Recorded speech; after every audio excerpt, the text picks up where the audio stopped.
Chapter 9 The Half-Blood Prince.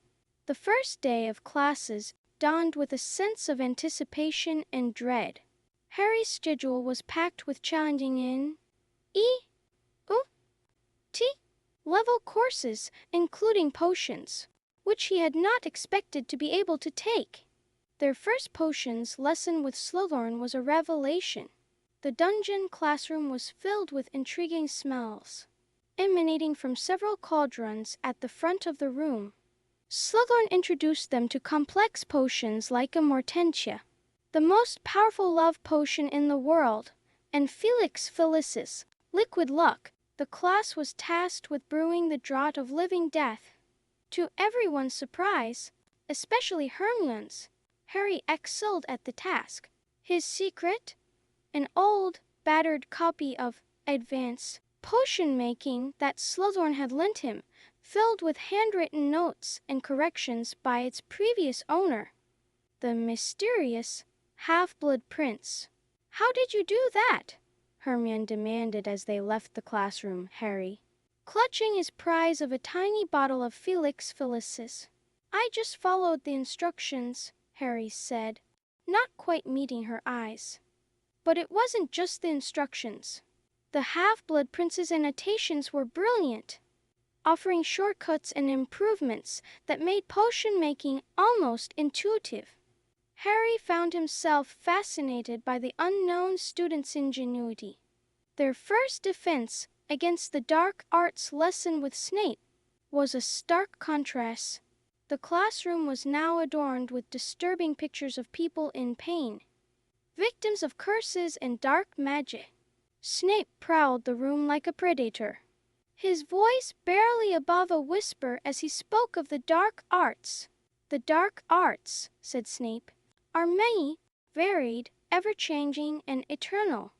Fighting them is like fighting a many-headed monster, which each time a neck is severed, sprouts a head even fiercer and cleverer than before. You are fighting that which is unfixed, mutating, indestructible." As they practiced nonverbal spells, Harry found himself at odds with Snape once again. The tension between them was palpable, a continuation of years of mutual dislike and distrust. That evening, as Harry pored over the Half-Blood Prince's book in the Gryffindor common room, he couldn't help but wonder about the connection between his newfound potions prowess and the challenges that lay ahead. Who was the Half-Blood Prince? And would the secrets in this book help him in the fight against Voldemort? Chapter 10 The House of Gaunt. As the term progressed, Harry found himself increasingly preoccupied with two mysteries: the identity of the Half-Blood Prince and the nature of his private lessons with Dumbledore. The first of these lessons finally arrived, and Harry made his way to the headmaster's office with a mixture of excitement and apprehension. Dumbledore's office was as fascinating as ever, filled with whirring silver instruments and the soft trilling of Fawkes the Phoenix. But Harry's attention was immediately drawn to a shallow stone basin. On the desk, the Pensieve. "Today, Harry," Dumbledore began, his blue eyes twinkling, "we will be delving into the past. To understand Lord Voldemort, we must understand where he came from." With that, Dumbledore poured a vial of silvery memories into the Pensieve. Together, they plunged into the swirling mist. Emerging in a dingy shack on the outskirts of a village, they witnessed a disturbing scene involving the Gaunt family, the last descendants of Salazar Slytherin. Marvolo Gaunt, a deranged, impoverished wizard. His son Morphin and his daughter Merope lived in squalor, clinging to their pureblood heritage and a locket that once belonged to Slytherin himself. As the memory unfolded, Harry realized with a shock that Merope Gaunt was Voldemort's mother. He watched as she pined for Tom Riddlesher, a handsome muggle from the nearby manor house. Back in Dumbledore's office, Harry's mind reeled with this new information. Voldemort, the champion of pure blood supremacy, was himself a half-blood. born of a witch and a muggle. But sir, Harry asked, how did they end up together? Merope and Tom Riddle, I mean? Dumbledore's face grew grave. I believe Merope used a love potion on Tom Riddle. She eventually stopped administering it, hoping he would have grown to love her truly. But he abandoned her, leaving her alone and pregnant with the child, who would become Lord Voldemort. As Harry left the office, his head spinning with these revelations, he couldn't help but feel a mix of revulsion and pity. The origins of Voldemort were far more complex and tragic than he had ever imagined. Walking back to Gryffindor Tower, Harry felt the weight of this knowledge settling on his shoulders. Understanding Voldemort's past was crucial, but it also made the Dark Wizard seem more human, and somehow that made him even more terrifying. Chapter 11: Hermione's Helping Hand. As autumn settled over Hogwarts, bringing with it a chill in the air and a flurry of golden leaves, Harry found himself busier than ever. Between his coursework, Quidditch practice, and his ongoing fascination with the Half-Blood Prince's Potions book, he barely had a moment to breathe. Quidditch trials for the Gryffindor team were particularly chaotic. As the new captain, Harry had to navigate not only the usual nerves and rivalries, but also a group of giggling first-years who had no intention of trying out, and a furious Cormac McLaggen, who felt he deserved to be keeper over Ron. Hermione, watching from the stands, seemed unusually interested in the proceedings. When McLaggen's turn came to defend the goalposts, Harry couldn't help but notice her muttering under her breath. Moments later, McLaggen inexplicably missed a save he should have made easily. Confundus charm, Hermione whispered to Harry later, a slight blush coloring her cheeks. I couldn't let him beat Ron, could I? Harry was surprised but grateful for Hermione's intervention. Ron's confidence was fragile at the best of times, and losing the keeper position would have devastated him. Meanwhile, in the corridors and common rooms of Hogwarts, romance was blossoming. Lavender Brown had taken to giggling and batting her eyelashes whenever Ron was near, while Dan Thomas and Ginny Weasley were often seen holding hands. Harry found himself strangely irritated by the latter, though he couldn't quite explain why. One evening, as they sat by the fire in the Gryffindor common room, Hermione broached a subject that had clearly been on her mind. Harry, she said hesitantly, I've been thinking about that potions book of yours. Harry tensed, knowing what was coming.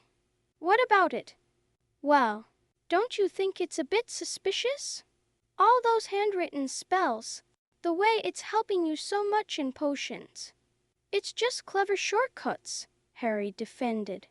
The Half-Blood Prince was brilliant at potions, that's all. Hermione looked unconvinced. But what if it's some kind of dark magic? We don't know anything about this prince person. Harry felt a surge of annoyance.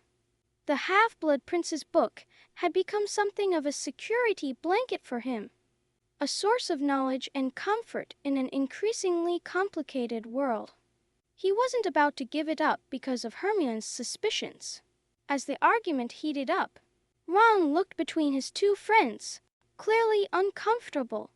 The tension in the air was palpable, a reminder of the strains that their friendship would face in the coming months. Outside the castle windows, the sky darkened and the first stars appeared. In the depths of the Forbidden Forest, something stirred, a reminder that beyond the walls of Hogwarts, dark forces were gathering strength. Chapter 12: Silver and Opals. As October arrived, bringing with it the first Hogsmeade weekend of the term, excitement buzzed through the castle.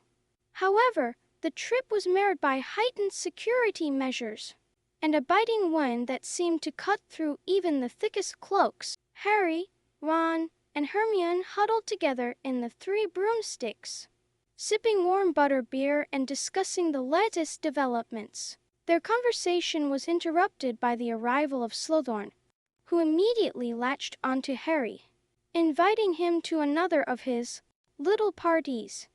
As they left the pub, they encountered Katie Bell and her friend Lynn in a heated argument. Suddenly, Katie rose into the air, her arms outstretched, her face blank and expressionless. Then, as suddenly as it had begun, it stopped. Katie fell to the ground and began to scream. Harry and Ron rushed to help, while Hermione ran for assistance. On the snowy ground lay an ornate opal necklace, which Katie had apparently touched through a tiny hole in her glove.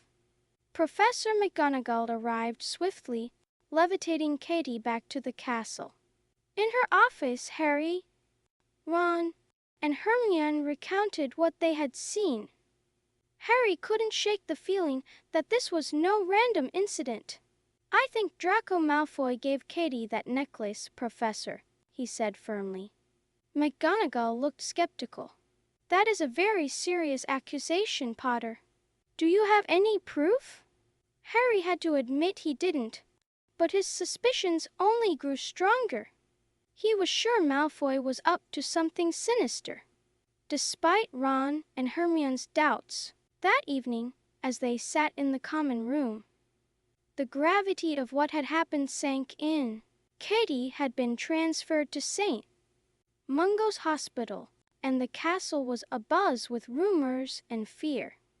"It could have been any of us," Hermione said quietly, her face pale. "If Katie had put that necklace on." Ron shuddered. "Don't even think about it." Harry stared into the fire, his mind racing. He couldn't shake the feeling that this was just the beginning. Voldemort's influence was creeping into Hogwarts, and he feared that worse was yet to come. As the flames flickered, casting long shadows across the room, Harry made a silent vow. He would uncover Malfoy's plan, no matter what it took. The safety of his friends, of everyone at Hogwarts, might depend on it.